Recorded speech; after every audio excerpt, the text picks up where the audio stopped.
Good morning from Fast Company. Here's our daily look into what's driving today's creative business leaders. Spring break season is in full swing, and summer vacations will be here before you know it. Layoff fears, however, have some Americans foregoing their paid time off, or PTO, just when they need it the most. But experts warn pushing themselves won't help their careers either. According to a new survey conducted by outplacement services provider CareerMinds, 17.5% of American workers worry that using their PTO will make them more vulnerable to layoffs, and an equal proportion believe it will negatively impact performance reviews or promotion opportunities. It's not paranoia, it's being pragmatic, says Amanda Augustine, a certified professional career coach for CareerMinds. They're looking around and trying to figure out what could potentially put me at risk, and they're saying, I'm going to try and avoid taking PTO if I think it's going to put me in harm's way. Augustine doesn't blame workers who are wary of doing anything that might put the target on their back during this period of job hugging. However, she says the situation is sad. It just illustrates the amount of uncertainty and that instability that so many feel right now when it comes to their job security. Some employers, though, seem to be reinforcing the notion that using vacation days is frowned upon. According to the survey, more than 10% of employees say their workplace culture discourages taking PTO. Younger hybrid workers take the least PTO. Layoff fears have grounded vacation plans across the board, but the data suggests hybrid workers and younger staffers are the most afraid of being penalized for taking time off.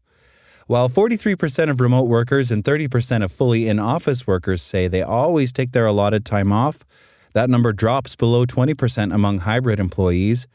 The data doesn't explain the discrepancy, but Augustine suggests hybrid workers might feel they're already enjoying an extra perk that could be revoked if employers start to question their dedication.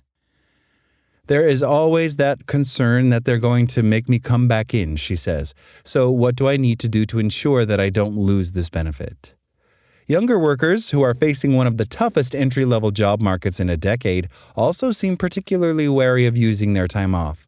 According to the survey, over a quarter of Gen Zers are avoiding taking time off, compared with about 19% of millennials, 12.5% of Gen Xers, and just 2.4% of baby boomers. Older workers are more likely to be well established in their careers, so taking time off here and there is less of a concern for them, whereas junior employees are still trying to make a name for themselves and prove their worth, Augustine says. Skipping a vacation can do more harm than good. Though some may think they're improving their career prospects by foregoing vacation time, research suggests a flaw in that logic, as powering through can drag performance. According to a 2025 study on annual vacation leave and employee well-being that was published by the American Psychological Association, taking time off has a large effect on well-being that does not fade out as quickly as previously thought. That study ultimately found that time off improved employee well-being and performance for an average of 43 days afterward. Vacation serves a critical role, says Ryan Grant, an assistant professor of psychological and organizational science at the University of North Carolina at Charlotte, and one of the study's co-authors. Grant explains that those who fear for their job security enough to avoid taking time off are likely already facing a heightened level of stress. If you're just letting those things build up, they can dramatically snowball over time into much worse mental health and well-being challenges, he warns. After all, most people wouldn't work with a high fever, as they are likely to accomplish little while prolonging their illness. However, when it comes to mental health challenges, some take the opposite approach. It's kind of ironic because it directly opposes your goal of performing better, Grant says. You would hope that the organization cares more about the quality of your performance, which typically will be better after taking vacation and recovering. It starts at the top. When it comes to the culture surrounding time off, workers tend to take cues from the top. When managers and leaders forego their vacation time or go away while remaining tethered to work, it sends a signal to the rest of the organization about the kinds of behaviors that are expected.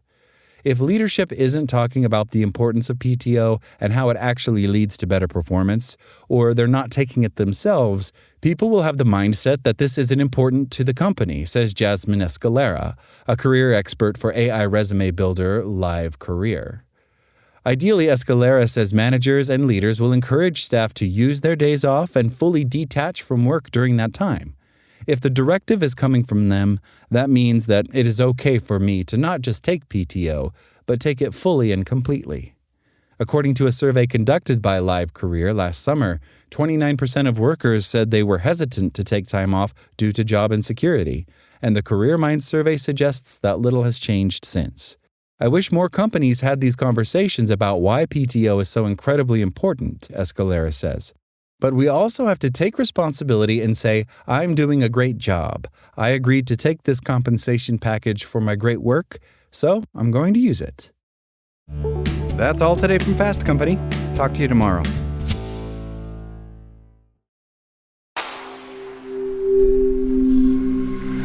Spoken Layer.